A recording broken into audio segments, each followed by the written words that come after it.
এই মাহফিল, এই ওয়াজ, এই মসজিদ, এই মাদ্রাসা, এই দিন, এই কোরআন হাদিসের চর্চা, ওলামায়ে কেরামের এই চিৎকার, আহাজারি, কান্না, চোখের পানি, সবকিছুর ফিকির কি বলেন না? আখিরাত। দুনিয়ার ভাত মাছ চাল ডালের জন্য, স্ত্রী সন্তান, আহার নিদ্রা, ঘুম, পেশাব পায়খানা, যৌন চাহিদা পূরণ, এগুলোর জন্য এই সমস্ত কিছুর কোনো দরকার নেই। এগুলো এমনি এই পৃথিবীর যত সৃষ্টি আল্লাহ, সব এগুলো ভোগ করছে। আল্লাহ তাআলা দুনিয়া মানুষকেও ভোগ করতে দিছে, জানোয়ারকেও ভোগ করতে দিছে। আল্লাহ তাআলা দুনিয়া ইমানদারকেও ভোগ করতে দিছে, নাফরমান, বেঈমান, নাস্তিক, মুরতাদ, যে আল্লাহকে স্বীকারই করেন, আল্লাহ বলতে কিছু নাই, দেয়ার ইজ নো গড।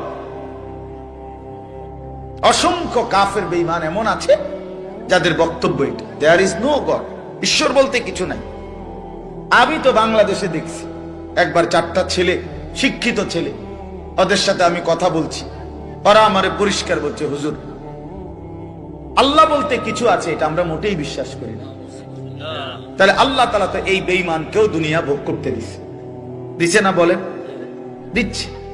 তাইলে আমাদের এই সমস্ত কথাবার্তার মূল মাকসাদ, আমাদের আরেকটা জীবন আছে, আখিরাত, কবর, হাসরের ময়দান, জান্নাত, জাহান্নাম, ফুলসিরাত, আমাদের মিজান, বিচারের পাল্লা, আমাদের পরকাল। এক কথায় ওইটা ইয়াকিনের সাথে আমরা বিশ্বাস করি।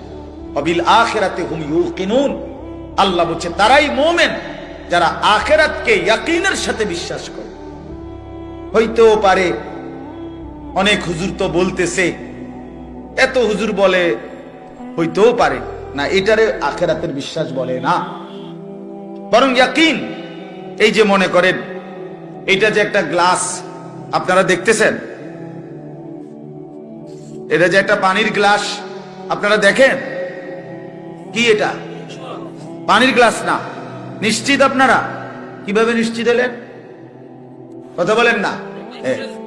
এই যে চোখে দেখা, এটা চোখে দেখা না আপনাদের? আমি আরো শিক্ষার দিয়েও যদি বলি এটা পানির গ্লাস, আপনি বলবেন অসম্ভব কথা, আপনি হুজুর হইতেন পারেন, কিন্তু এত বড় কাঁচা মিশা কথা কেমনি বলেন? ঠিক কিনা বলেন? এটা তো দেখা যায়, আমনে কোনটা পানির গ্লাস। তাহলে এটা ইয়াকিন, আইনুল ইয়াকিন, এটা চোখে দেখা নিশ্চিত জ্ঞান, এটা ধারণা করলে হবে না। আল্লাহ তাআলা বলেন মুমিন তাকে বলে যে আখিরাতের বিষয়ে ধারণা করলে হবে না, বরং ইয়াকিনের সাথে বিশ্বাস করতে, নিশ্চিত বিশ্বাস করতে হবে। নিশ্চিত না দেখেই কবর, হাসর, মিজান, ফুলসিরাত, আখিরাত, কিয়ামত, ইসরাফিলের ফু, এইসব। এই জন্য বাপ, আমি আপনাদের কাছে বুঝাইতে চাই, এই কথাইটা যদি কারো দিলের মধ্যে বসে, আমি একদিন মরে যাব, আমারে কবরে যাইতে হবে, কবর থেকে একদিন আমাকে হাসরের ময়দানে বিচারের জন্য দাঁড় করানো হবে, আর সেই বিচারের ময়দানে আমার পুরা জিন্দেগির আমলনামা, লিখিত কপি আমার হাতে দেয়া হবে। সেই আমলনামা নিয়ে আমাকে 2টা কাজ করতে হবে। একটা হলো মহান আল্লাহ পাক রব্বুল আলামিনের সামনে সরাসরি হিসাব দেওয়ার জন্য দাঁড়াইতে হবে। আরেকটা হলো মিজানের পাল্লায় ওজনের জন্য আমার আমলনামা দিতে হবে। এরপরে আমাকে ফুলসিরাত পার হইতে হবে। এরপরে আমাকে অনন্তকালের চূড়ান্ত গন্তব্য জান্নাত কিংবা জাহান্নামে পৌঁছতে হবে। এই এতটুকু স্টেজ, মৃত্যু, কবর, হাসরের ময়দান, আমলনামা হাতে নেওয়া, আল্লাহ পাকের মুখোমুখি হওয়া, মিজানের পাল্লায় ওজনের জন্য দেওয়া, ফুলসিরাত পার হওয়া, অতঃপর জান্নাত বা জাহান্নামে পৌঁছা, এই বিষয়গুলো 1 সেকেন্ডের জন্য, একদিনের জন্য আল্লাহর কসম মুমিন ভুলে গেলে তার জিন্দেগি বরবাদ। একদিনও ভুলা যাবে না, একদিনও, প্রতিদিন মনে রাখতে হবে।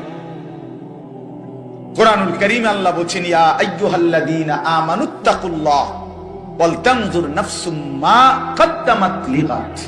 হে ঈমানদার, সর্বদা আল্লাহকে ভয় করো আর প্রতিদিন হিসাব করো, লক্ষ্য করো আজকে তুমি আগামী কালকের আখিরাতের জন্য কি পাঠিয়েছো। আজকে হিসাব। ব্যাংকের কর্মকর্তা প্রতিদিন হিসাব মিলায়। 4টা বাজে যদিও ব্যাংকে গ্রাহকের সাথে লেনদেন বন্ধ হয়ে যায়, কিন্তু ব্যাংক কর্মকর্তা, ব্যাংকে যারা চাকরি করে তারা কিন্তু কারেক্ট 4টায় বাইর হয়ে না। তারা এরপরে 1 ঘন্টা 2 ঘন্টা 3 ঘন্টা যার যেটুকু লাগে সে ক্রেডিট ডেবিট মিলাইয়া, মানে আয় ব্যয় মিলাইয়া এরপরে বাইর হইতে হবে। এটাই নিয়ম। আজকের হিসাব মিলাই দিয়ে যাইতে হবে তাকে। তো আল্লাহ তাআলা বলে, বান্দা আজকের হিসাব মিলাও, আজকের হিসাব মিলাও, আগামীকাল নাও মিলতে পারে। ওমা তাদরি নাফসুম মাজা তাকসিবু গাদান, কেউ জানে না সে আগামীর মুহূর্তে কি করবে। আল্লাহ বলে কেউ জানে না। অতএব আজ মিলাও, আগামীকাল কিয়ামতের জন্য আজ তুমি কি পাঠিয়েছো। ছেলেরা তোমরাও বুঝতে শেখো, নিজেরে ছোট মনে করো না। 16 বছরের একটা বাচ্চা ছেলে, তুমি ছোট না ভাইয়া। 14 বছর ছোট না, 18 বছর ছোট না, তুমি পূর্ণ যুবক। যেদিন থেকে যার গোসল ফরজ হয়, বীর্যপাত হয়, সেদিন থেকেই সে যুবক। সেদিন থেকে প্রতি সেকেন্ড হিসাব, সেদিন থেকে সেকেন্ড হিসাব, প্রতি বিন্দু হিসাব, প্রতি নিঃশ্বাসের হিসাব দিবে। অতএব খামখেয়ালি করে মনে করুন আমি এখনো বাচ্চা মানুষ, আমি তো এখনো চাকরি করি না, আমি তো এখনো বিয়েই করি নাই, আমি তো এখনো একেবারেই অল্প বয়সী। না ভাইয়া, তুমি পূর্ণ বয়সী, তুমি পূর্ণ বয়সী। অতএব তুমি নষ্ট হইও না। কেউ যদি কারো দিকে নজর নাও রাখে, নিজের ভালো, নিজের কল্যাণ, নিজের দিকে নিজেকেই কমপক্ষে নজর রাখতে হয়।